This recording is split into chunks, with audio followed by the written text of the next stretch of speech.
Assalamualaikum, hai teman-teman. Semoga semuanya selalu sehat dan tetap bersemangat ya. Selamat datang, selamat bergabung dalam pembelajaran akuntansi keuangan lanjutan bersama saya Fajarina S. SE MSc. Pembahasan kali ini adalah materi mengenai akuntansi kombinasi bisnis. Ada dua metode yang dapat digunakan dalam pencatatan metode akuntansi kombinasi bisnis, yaitu yang pertama, metode penyatuan kepentingan, dan yang kedua, metode pembelian atau akuisisi. Kita jelaskan dulu metode yang pertama, yaitu metode penyatuan kepentingan, atau biasa disebut sebagai pooling of interest. Dalam metode ini, masing-masing pihak akan menyatukan kepentingan bisnisnya sehingga tidak diperlukan penilaian ulang atas aset dan juga liabilitas perusahaan yang bergabung. Metode ini menggunakan nilai buku aset dan juga nilai buku dari liabilitas perusahaan yang bergabung sebagai dasar dari pencatatannya. Dalam kombinasi bisnis secara umum, aset dan liabilitas dinilai pada nilai wajar, sehingga metode pooling of interest tidak diperkenankan untuk digunakan. Metode ini dapat digunakan untuk kombinasi bisnis entitas sepengendali, sebagaimana diatur dalam PSAK nomor 38. Dalam kombinasi bisnis entitas sepengendali, tidak terjadi perubahan kepemilikan dari pihak pengendali, sehingga dasar nilai buku menjadi metode yang paling tepat untuk digunakan. Metode ini mengakuisisi dengan menggunakan nilai buku, sehingga hasilnya adalah memiliki pendapatan yang lebih besar, karena depresiasi dan penyusutan lebih rendah dari biaya aset. Dan yang kedua, karena tidak menyebabkan adanya penyusutan goodwill. Secara khusus, IASB International Accounting Standard Board tidak menyarankan penggunaan metode penyatuan kepentingan dan lebih menyarankan untuk menggunakan metode pembelian atau akuisisi. Meskipun metode penyatuan kepentingan sudah tidak digunakan, namun perusahaan yang dulunya melakukan kombinasi bisnis dengan menggunakan metode ini tidak dirubah. Metode yang kedua adalah metode pembelian atau akuisisi, biasa disebut sebagai metode purchase.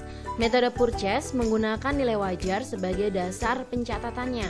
Nilai wajar itu adalah nilai wajar pada saat tanggal akuisisi terjadi. Hal ini dilakukan karena kombinasi bisnis merupakan pembentukan entitas baru, sehingga perlu dilakukan penilaian atas aset dan liabilitas perusahaan yang bergabung. Pencatatan aset dan liabilitas dalam nilai wajar dapat menimbulkan goodwill bagi perusahaan setelah dilakukan kombinasi bisnis. Penerapan metode akuisisi ini mensyaratkan ada 4 faktor. Faktor yang pertama, pengidentifikasian pihak pengakuisisi, di mana pihak pengakuisisi adalah entitas yang memperoleh pengendalian atas pihak yang diakuisisi. Faktor yang kedua adalah penentuan tanggal akuisisi. Tanggal akuisisi adalah tanggal di mana pihak pengakuisisi memperoleh pengendalian atas pihak yang diakuisisi.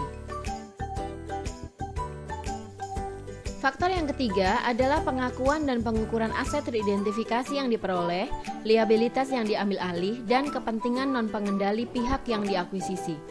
Pihak yang mengakuisisi mencatat aset teridentifikasi yang diperoleh dan liabilitas yang diambil alih dengan nilai wajar pada tanggal akuisisi. Sementara faktor yang keempat adalah pengakuan dan pengukuran goodwill atau keuntungan dari pembelian dengan diskon. Kita bahas satu persatu syarat penerapan metode akuisisi ya. Syarat penerapan metode akuisisi yang pertama yaitu pengidentifikasian pihak pengakuisisi, di mana pihak pengakuisisi adalah entitas yang memperoleh pengendalian atas pihak yang diakuisisi. Dalam transaksi kombinasi bisnis harus jelas mengidentifikasi pihak mana yang melakukan akuisisi. Untuk kombinasi bisnis yang dilakukan dengan cara membeli aset neto adalah total aset dikurangi dengan total hutang perusahaan. Pihak pengakuisisi adalah pihak yang memberikan imbalan berupa kas atau aset lain, atau pihak yang memberikan imbalan dalam bentuk efek hutang atau efek ekuitas. Secara umum, pihak pengakuisisi adalah pihak yang membeli atau mengakuisisi entitas lain. Namun, jika pihak pengakuisisi sulit untuk diidentifikasi, terdapat beberapa kriteria yang dapat digunakan sebagai pedoman untuk menentukan mana sih sebenarnya pihak pengakuisisi itu. Nah, faktor ini ada dua, diantaranya adalah kriteria pertama, biasanya pihak pengakuisisi ukurannya jauh lebih besar daripada yang diakuisisi. Dan kriteria yang kedua, pihak pengakuisisi yang mengalihkan aset, saham, atau sumber daya untuk bisa memperoleh kepemilikan bisnis tersebut. Setelah kita mengetahui siapa yang menjadi pihak pengakuisisi, maka syarat penerapan akuisisi yang kedua adalah menentukan tanggal akuisisi, yaitu tanggal di mana pihak pengakuisisi memperoleh pengendalian atas pihak yang diakuisisi. Tanggal akuisisi yang digunakan adalah tanggal penutupan kontrak, yaitu tanggal penandatangan kontrak di notaris. Kita lanjutkan ke syarat penerapan akuisisi yang ketiga, yaitu pengakuan dan pengukuran aset serta liabilitas. Aset teridentifikasi yang diperoleh dan liabilitas yang diambil alih diukur dengan menggunakan nilai wajar. Jika akuisisi tidak dilakukan sepenuhnya atau kurang dari 100%, maka bagian yang tidak diakuisisi disebut sebagai kepentingan non-pengendali atau non-controlling interest. Pihak pengakuisisi akan mengakui secara terpisah aset teridentifikasi yang telah diperoleh, liabilitas yang diambil alih, goodwill, dalam hal akuisisi dapat menimbulkan goodwill, dan kepentingan non-pengendali dari pihak yang diakuisisi. Penerapan prinsip dan ketentuan pengakuan oleh pihak pengakuisisi dapat menyebabkan pengakuan atas suatu aset dan liabilitas yang sebelumnya tidak diakui oleh pihak yang diakuisisi dalam laporan keuangannya. Akan tetapi, ketika perusahaan tersebut diakuisisi, maka aset tersebut akan dilaporkan dalam laporan keuangan. Pengukuran aset teridentifikasi dan liabilitas yang diambil alih menggunakan nilai wajar yang mengacu pada standar akuntansi keuangan yang mengatur masing-masing aset dan liabilitas tersebut. Sedangkan pengukuran kepentingan non-pengendali didasarkan pada nilai wajar atau berdasarkan proporsi aset neto teridentifikasi. Jadi jangan sampai lupa ya, apa sih aset neto? Aset neto adalah total aset dikurangi dengan total liabilitas. Sebelum kita membahas syarat penerapan akuisisi yang keempat, kita bahas dulu mengenai biaya transaksi ya. Dalam proses kombinasi bisnis, akan timbul biaya-biaya yang tidak sedikit.